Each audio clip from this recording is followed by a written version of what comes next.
Red mullet is simply one of my favorite fish. It's sweet, it's full of umami, and it has this wonderful flaky texture when cooked right. Oftentimes, this is served as sashimi at Italian restaurants and Japanese restaurants. I find that the sashimi method almost doesn't do it justice, knowing how much of that wonderful sweetness you could extract from the fish with the right kind of cooking. Today, I'm going to show you my mother's method. It's very simple and it really showcases the texture and sweetness of the red mullet. Let's do it. So the first order of business, we're going to boil some water and make a dashi. Today I'm just using a dashi sachet. You really don't need to do homemade dashi for this dish. This is just to add an extra bit of umami. If you don't have access to dashi at all, you can make a vegetable stock with some carrots, celery, onion, or simply salted plain water would do. So please don't stress about it. Dashi sachet in, and while the water is coming to a boil, we're going to make my mother's garnish. Very simple. We slice some scallion at a bias, so you just keep rolling the scallion towards you. It doesn't really matter how you slice them. This is mainly for the aesthetics. So this is the tasty bit of the scallion, and normally I would just stop there. But since the green color works so well with the color of the red mullet, we'll go slightly higher than usual. Perfect. And you can add some of these green parts to the boiling water to give it even more flavor. I would say at least 1 scallion per fillet of red mullet. Once the water is boiling, you give the dashi sachet 3 minutes. This garnish in general works really well with seafood. We did torched sardines with this the other night and it was just amazing. How many have I done now? I forgot. Oh well. All right, I think that's good. And now we slice a bit of ginger. You remove the skin. Of course, nothing goes to waste. And the ginger would tame unwanted fishiness from your fish fillets. Not that the red mullet would have any, but just insurance. Thin strips. Perfect. Now, after 3 minutes, you remove the dashi sachet from the water.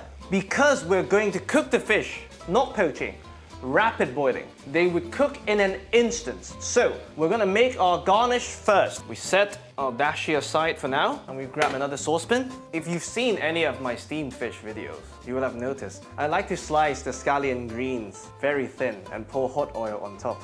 My mother calls that style over substance, but she's right, the flavor is here. So, listen to my mother. Saucepan, vegetable oil. Immediately you can see the oil shimmering. Ginger goes in first. And you move them around a bit. You don't want to burn the ginger, you just want them to release their fragrance because they're way sturdier than the scallion. When the ginger looks like it's about to brown, scallion in. Mix.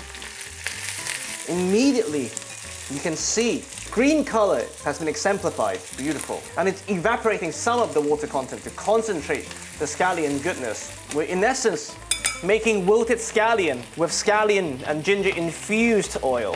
Once they're wilted, a dash of light soy sauce. And because this thing burns, stove off with the residual heat, you mix. And that's our umami bomb garnish ready. Set this aside. Now to cook the fish, dashi, bring it back to a boil. For me, and I've A/B tested this so many times, red mullet, they need to be rapidly boiled. Poaching is just not the same. You don't get the same texture and you don't get the same concentrated flavors, nor does steaming. The only other way I enjoy red mullet almost equally would be sashimi with the torch skin. The red fish oil from the top reacts so well to the blowtorch, and maybe next time we'll do that.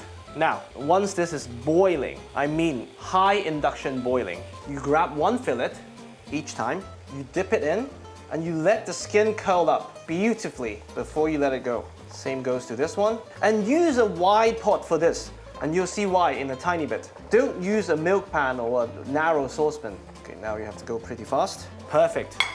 And because we're boiling rapidly, you'll see the red mullet has been cooked. Anything above 60 Celsius would do. So now, stove off. Perfect. Straight into the serving plate. We take a fish spatula. Now you see why we needed a very wide pan. Because if you do it at an angle, they're gonna fall apart because of how flaky they are. If you don't have a saucepan like this, use a skillet, because you don't need that much water. Oh, beautiful. Look at this red color. It's incredible. Now, we have our beautiful garnish. To that is I like to skim off some of this wonderful fish oil with a bit of the poaching liquid, about equal part to how much soy sauce you've added, just to give it the umami and to dilute the harshness of the soy sauce a bit. Mix. And very generously, we add this to our red mullet. It looks like a lot of garnish, but trust me, by the second fillet, you're going to be fighting with your guests who gets the remainder of the scallion. Look at how beautiful this is. And that's it. My favorite way to enjoy red mullet. One of my favorite fish. This is my mother's red mullet. I really hope you enjoy.